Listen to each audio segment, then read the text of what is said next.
grabando, sí. Hola, soy Jaime Cabrera, quien está a cargo de Lee por Gusto. Hoy estoy haciendo una excepción porque normalmente yo aparezco detrás de la cámara, algo que para mí, dentro de los objetivos de Lee por Gusto, la intención era siempre, o es siempre, mostrar al entrevistado como protagonista. Hoy simplemente por cumplir la página 7 años he querido hacer una excepción para dirigirme a ustedes y sobre todo agradecerles el que sigan la página, que hoy 22 de noviembre cumple 7 años. Esta página, que nació como un blog dentro de una web informativa, ha ido creciendo y para mí, bueno, el principal cometido ha sido leer, conocer a los autores, poder viajar también, conocer, conectarme con otras personas, y para mí lo mejor de todo ha sido saber que hay gente que sigue la página, que ve los contenidos, que los comenta, que los comparte, que los espera. Entonces por eso simplemente quería agradecer y aprovechar el hecho que me esté grabando ahora, la generosidad de unos estudiantes de periodismo de la Universidad Bausat y Mesa que quieren hacer unas preguntas. Entonces me pareció un momento preciso para hacer este experimento, así que gracias a Geraldo Capillo y Marquiño y su compañero también que está aquí para esta transmisión, que supongo sigue saliendo ahí en vivo. Bueno, aprovechando la ocasión, es una mera coincidencia que estamos aquí todos. Habíamos pactado una entrevista anteriormente. Sí. En primer lugar, felicitarte porque aunque parezca mentira, el aporte que tú has dado a la cultura, a la difusión de reseñas, de artículos, ha sido importante y es un referente para otros también, ¿no? Has rescatado muchos artículos de otras personas y has podido plasmarlo en tu página, y así nos hemos podido enterar nosotros, periodistas, gente que le gusta la literatura. Así que en principio agradecerte porque has hecho un rescate literario importante para las personas que nos gusta la literatura. Gracias. Muchas gracias, y como te había escrito, que sean mucho más que 7 años. Es poco el agradecimiento para las personas que siguen tu página, me parece, o por lo menos particularmente lo digo.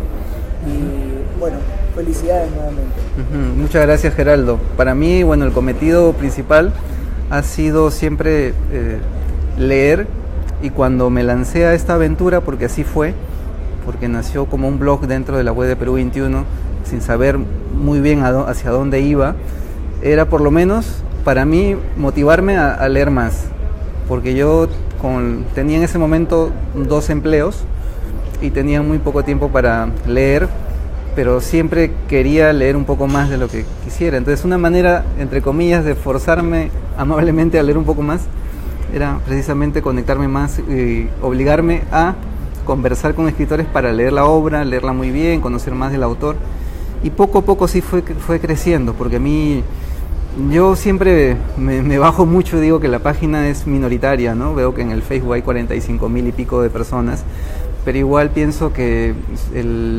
teniendo en cuenta que estamos en una ciudad de más de 10 millones, en un país de más de 30, aún así el alcance es muy pequeño, pero sé que tendría que quitarme un poco la falsa modestia y decir, sí, bueno, se ha hecho algo en este tiempo, ¿no? No, pero son 45,000 fieles, ¿no? Lectores también.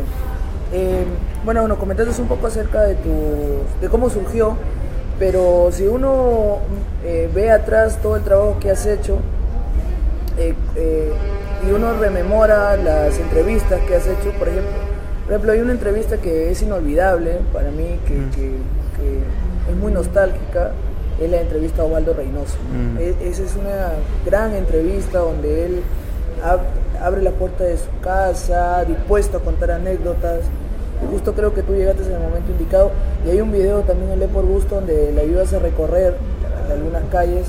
Sí. Es como una coincidencia que nos da a nosotros, lo que no hemos podido estar ahí, poder ver ese video tan genial. Pero ¿qué otras entrevistas recuerdas con cariño? Ahora que mencionas lo de Osvaldo Reynoso, creo que ese es uno de los privilegios del periodismo, ¿no? Y del periodista, el poder conocer a grandes escritores, a poder tratar de leer más allá de la obra también, ¿no? O sea, leer su vida de alguna forma, conocer su vida. y Osvaldo Reynoso ha sido uno de los escritores. Yo mentiría si diría que hemos sido muy amigos, muy cercanos, ¿no? Porque a veces uno sí, claro, sí roga eso, ¿no? Sí, es mi amigo. Claro, para mí ha sido uno de los escritores con los que más amablemente se ha prestado para nuestras ocurrencias de la página.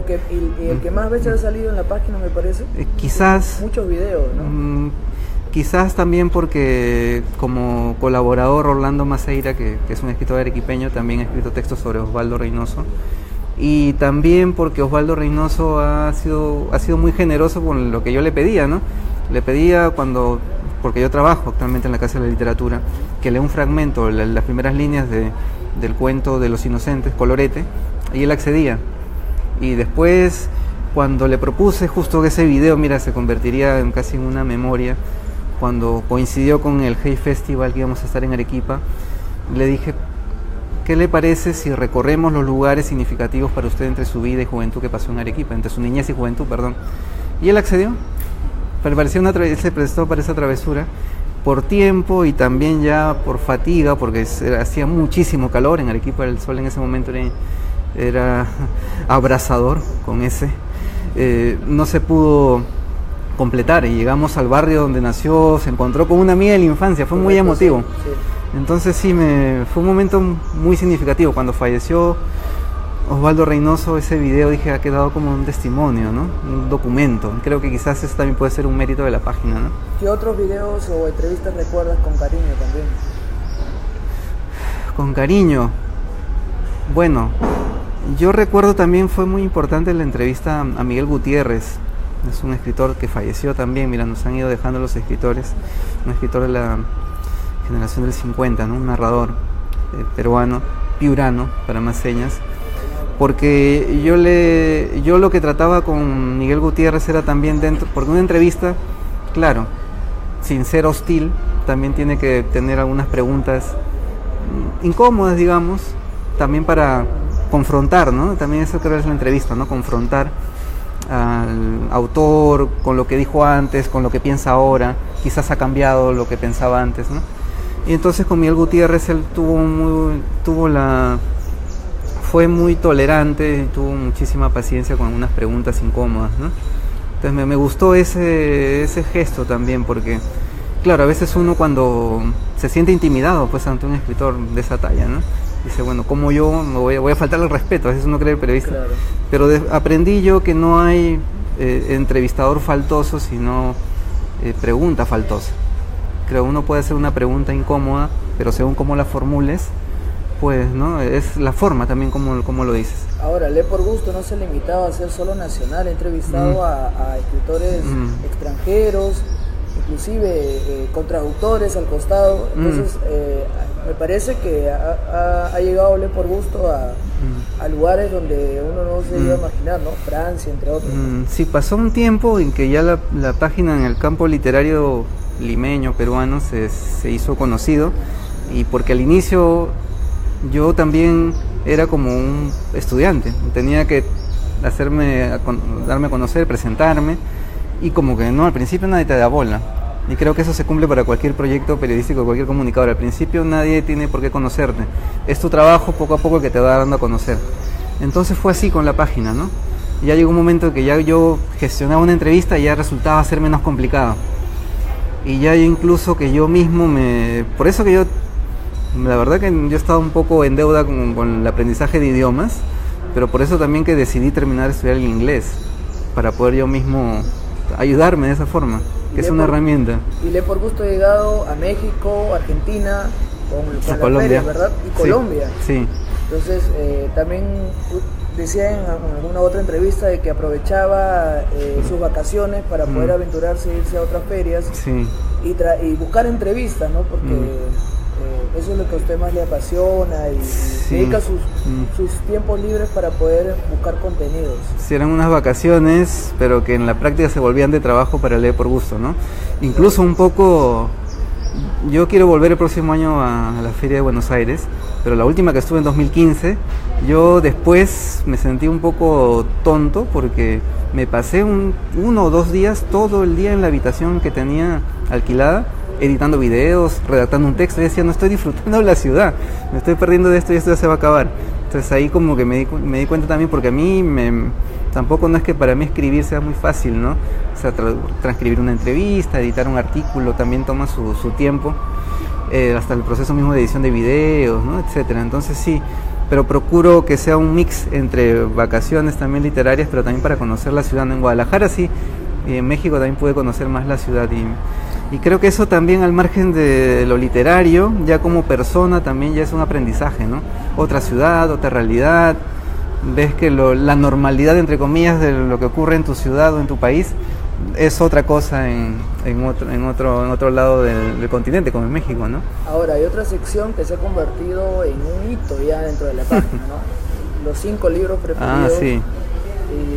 Que dicho sea de paso, voy a comentar que gracias a esa sección pude leer, me parece que Ovejero recomendó Elegía de Philip Roth y me animé a leerlo. Roncagliolo recomendó en una de esas secciones Tokyo Blue de Haruki Murakami y me aventuré a leerlos también, entre otros, ¿no? Hay muchos casos como ese. Pero ahora toca hacer la pregunta cruel. ¿Me la devuelves? Sí. ¿Cuáles son tus 5 libros preferidos? Y yo cuando hacía esa pregunta, para mí de lo más simple e inocente, algunos escritores me decían, pero ¿cómo te atreves? ¿Qué te pasa? No, mira, ahora que 5 libros son un montón. U otros decían, no, imposible, ¿no? Hay tantos libros, no. Ahora, yo he intentado siempre reducir la pentalogía, estos 5 libros, relacionándolos con momentos de la vida, ¿no? Entonces yo digamos que he sido un lector tardío porque quise estudiar medicina y hasta los 19 años que tuve un encontrón con la química y la física, me decidí a estudiar periodismo. Entonces el primer libro que me llevó a leer fue Lobo Estepario, de Germán Hesse. Entonces recuerdo por un momento, ¿no?, que no siendo lector, me empecé a interesar por las circunstancias de ese escritor. Porque pasa con los libros que algo que te dice, estás leyendo, uno quiere leer lo que en ese momento quisiera que te digan. O quieres leer aquello que tú estás pensando, pero que no sabes cómo decirlo, cómo expresarlo. Y hay otra persona, un escritor, que sí lo sabe hacer. Entonces con ese libro te conectas, ¿no? Entonces un momento fue ese. Luego ya cuando estudié periodismo y ingresé a San Marcos, en el año 99 yo ingresé, perdón, pero me encontré con Conversación en la Catedral de Mario Vargas Llosa. Y también había una cierta identificación, ¿no? Zabalita, el periodista, en el contexto de una dictadura, era la dictadura de Odría, nosotros teníamos la de Fujimori. Entonces me gustó mucho eso, aunque también sufrí mucho también por la técnica, ¿no? Estos diálogos telescópicos intercalados y todo eso, ¿no? Tuve que darle una segunda lectura después para realmente disfrutar la novela, y la volví a leer una tercera vez y encontré otras cosas, ¿no? Y creo que eso es lo que hace un gran libro. Un gran libro que lo puedes ir leyendo una y otra vez, y es que siempre te sorprende, ¿no? Un tercer libro, también cuando estaba estudiando periodismo, fue la obra periodística de García Márquez, pero particularmente me encontré muy conectado con Notas de Prensa, que son los artículos, columnas que él escribía en la década del 80, antes y después de ganar el premio Nobel, y él contaba un poco el making of o detrás de cámaras de algunas novelas, de 100 años de soledad, de La hojarasca, con todo este encuentro con Ernest Hemingway, ¿no? Entonces era como ver a un hermano mayor periodista viendo cómo se ejercía el oficio, ¿no? Y cuando uno todavía lo veía con romanticismo, ¿no? Después ya pasado el tiempo, uno vería el periodismo ya con menos romanticismo. Ese sería un tercer libro quizás. Y puede variar, ¿no? Pues podría haber puesto otro. Un cuarto libro ya cuando yo estaba pensando ya un poco más seriamente, porque el que lee poco a poco en algún momento se interesa también por escribir. Entonces, de un tiempo a esa parte yo me empecé a interesar por escribir. Entonces no tenía muy claro este asunto de los límites entre la ficción y no la ficción y la no ficción, perdón, y me encontré con un libro de Alberto Fuet que se llama Missing, que es la búsqueda de este tío que se ha dado por perdido en Estados Unidos, y es el sobrino que lo busca, ¿no?, y lo encuentra.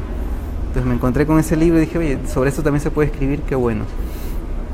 Y antes decía otro quinto, podría variar, pero ahora creo que ya me he decantado muchísimo por un escritor estadounidense que se llama Paul Auster, porque va, como pasa con los amigos, creo que con los libros o con los escritores, los escritores autores, ¿no? A veces cuando conoces en carne y hueso al autor te puedes decepcionar. Es mejor conocerlos leyéndolos. Entonces yo he encontrado en Paul Auster mucha conexión con temas que me interesan, desde lo cotidiano, lo familiar, lo personal. Entonces me he conectado mucho con él, y especialmente con un libro que es uno de los primeros que leí, el que se llama La invención de la soledad, que me gustó muchísimo, además de la trilogía de Nueva York, que podría ponerlo casi en el mismo rango, ¿no? Y eso, yo creo que sí, es un ejercicio un poco cruel, de momento que te sorprendan, oye, dime 5 libros. Yo a veces he procurado advertirlo como para que vayan pensando, porque otras veces me dicen, no te puedo decir, o ya me acuerdo, no solamente llego a 2 libros, ¿no? Y en fin, uno ha leído un montón de libros, y el cometido de hacer esto de los 5 libros era precisamente, y te agradezco mucho que hayas dicho eso, que lectores como tú o como varios, al escuchar a otros escritores que de alguna forma admiran o respetan, sepan también su propio canon, ¿no? A qué autores han leído, qué autores siguen, admiran y recomiendan leer, ¿no? Pero a propósito de los 7 libros, de los 7 años, recomendamos 7 libros, mejor, agreguemos 2 más. Ya. ¿Cuáles son esos 2 libros que podría Yo agregar? complementaría en todo caso, complementaría con poesía. Hasta hace un tiempo uno, para quedar bien, tendría que decir la poesía completa de Vallejo, que sí, hay que leerla, Vallejo es un poeta esencial, pero también, nuevamente, como con los amigos, hay autores con los que conectas más que otros, y en este caso mi conexión muy especial con la poesía es a través de Juan Gonzalo Rosa, un poeta que primero me interesó su biografía, que me parece muy intensa, muy curiosa, pero también su poesía, porque si bien es cierto, podría ser considerada hasta cierto punto tierna y por algunos de repente muy simple, dentro de esa simpleza hay mucho sentimiento y también una profundización sobre lo cotidiano. Y he estado, claro, los poemas de Juan Gonzalo Rosa, que se conocen más, Exacta Dimensión, Simple Canción, entre otros, Carta a María Teresa, etcétera. Pero hay un poemario de él que es rarísimo, pero que yo lo estoy leyendo para entenderlo ya por segunda vez, Las Nuevas Comarcas. Entonces, pero yo recomendaría empezar a leer a Juan Gonzalo Rosa por Cantos desde lejos. Pero sí, me interesa mucho la poesía de Rosa. Y luego, bueno, a ver, para complementar, para llegar al número 7, ¿no? A ver, ahí sí me pongo como en algunos casos otros entrevistados pensando, ¿ahora qué hago? ¿No? ¿A quién menciono? A veces hay lecturas que se van quedando y otras que se borran, ¿no? Como a veces pasa con amigos que en un momento son muy cercanos a ti, pasa el tiempo y los dejas de ver. Creo que así pasan también con algunas lecturas, pero yo estoy tratando de imaginar últimamente lo que he considerado significativo y me quedo en todo caso con la tentación del fracaso de Julio Ramón Ribeiro. Porque yo, como sigues la página, te has dado cuenta de que de tanto en tanto posteo alguna entrada del diario. Es un lector voraz de Ribeiro. Entonces ese diario es casi, se vuelve un poco Biblia, y así como se escogen las lecturas para alguna semana litúrgica en especial, entonces yo busco algunos escritos de los diarios de Ribeiro para algún momento en especial. A veces busco que coincidan con la fecha. Generalmente busco que coincidan con algún estado de preocupación mental, ¿no? Pero sí, ahí con Ribeiro podría añadir. Bien. Si quieres, bueno, más bien te agradezco que hayas permitido hacer este enlace, y si quieres lo dejamos ahí para continuar con la entrevista que tienes que hacer para el curso. Sí, y me sumo a todas las felicitaciones que están llegando ahora en vivo, así que qué bueno. Hay muchos comentarios de felicitaciones y agradeciéndote, como habíamos empezado la entrevista, porque gracias a esas recomendaciones se aventuraron a leer otros libros, aparte de esas recomendaciones constantes que siempre dicen, o Vargas Llosa y no escapan de ahí, así que se aventuraron a leer. Y hay muchos comentarios de felicitaciones. Qué bueno. De nuevo, te felicito por estos 7 años y te agradezco por todo lo que has hecho por la divulgación de la literatura. Gracias. A ti también las gracias por acceder a este experimento. Así que gracias también a los que han seguido la entrevista, la conversación. Y simplemente, bueno, yo lo escribí más temprano. Claro, sonó un poco a post nostálgico, como que no, Pero sí, es cierto lo que escribí. En algún momento hubo cierto desgano y casi la posibilidad o la consideración de dejar el proyecto ahí. Pero yo pienso que si dejo Lee por Gusto, pierdo algo muy importante. Es más, yo muchas cosas que he conseguido profesionalmente se las debo a la página y nunca pensé llegar a decir eso. Así que me siento muy contento de mantener el proyecto. Gracias también a la gente que sigue, algunos los conozco, algunos recién los estoy conociendo, ¿no? Que sigue seguidores de la página, y muchos a los que no conozco, desde ya muchas gracias. He querido simplemente hacer una excepción hoy y dar la cara, y siempre ustedes más bien me han escuchado o yo he estado detrás de ese teléfono que está transmitiendo ahora. Así que gracias y hasta cualquier momento.